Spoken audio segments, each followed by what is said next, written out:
This is a horrific case, obviously. It happened in Rockville, Maryland, and is now going national. It was a question today in the briefing at the White House. Here is Press Secretary Sean Spicer and his reaction to this earlier today. Watch. This young woman, in particular, fought to come to this country legally because of the freedoms and the treasures of this nation.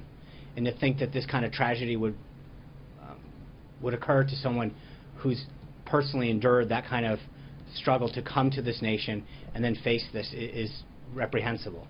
And it is not who we are as a country. There's so many facets of this case that deserve question. Why was there, I think he was 17 or 18 years old. 18, thank you. And how does that person get put into the 9th grade? Why was, I mean, there's so many issues that come up in this case. I will leave it to authorities to get through, but I think that we are in the early stages of this, and there's a lot that needs to get addressed with respect to this case in particular. So here with me now is Kimberly Allman. She is the mother of a student at Rockville High School. Kimberly, welcome. Thank you very much for talking with us tonight. I know it's a tough time for all of you. It truly is, and thank you very much, Martha, for helping to shine a light on what's going on here in our community. My son happens to be a student here at Rockville, and I've had 2 other children go through here. I'm happy to be here tonight because you're shining a light on what's going on and how it affects everyone.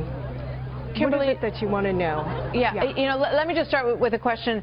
You know, in terms of the reaction of the parents in that meeting tonight, what were some of the things that they were asking? What do they want to know about how a 17 and an 18-year-old end up in a 9th grade in a situation where they can perpetrate this kind of crime, alleged crime, against a 14-year-old girl?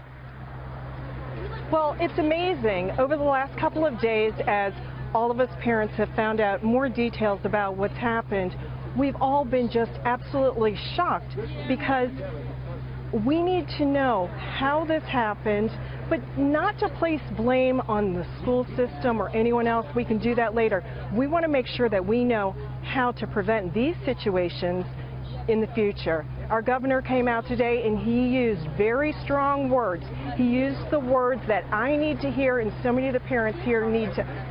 If you look behind me and you see these parents here in this parking lot here, Governor Hogan used the words that I want to hear, not the washed down language that we heard from the last administration and what did he say? The blame where it is. He used the word illegal immigrants. He wanted to know why these men were here with our children.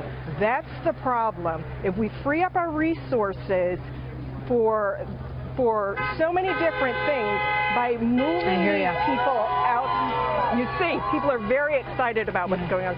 But if we use our resources to move these children out, the illegal immigrants out of our school systems and our communities, we'll have those resources to use in so many ways. I understand, Kimberly. Thank you. My child's here in this school, and it's so important. You know, I mean, there's no reason why an 18-year-old who's been detained by ICE, why the school doesn't know that, and they're not aware of that, and can't make sure that that student doesn't pose a threat to other students. You know, you talk about safe spaces in education. It seems the very most basic element of a safe space would be for a 14-year-old to be able to go to school and not get raped in the bathroom by an illegal immigrant.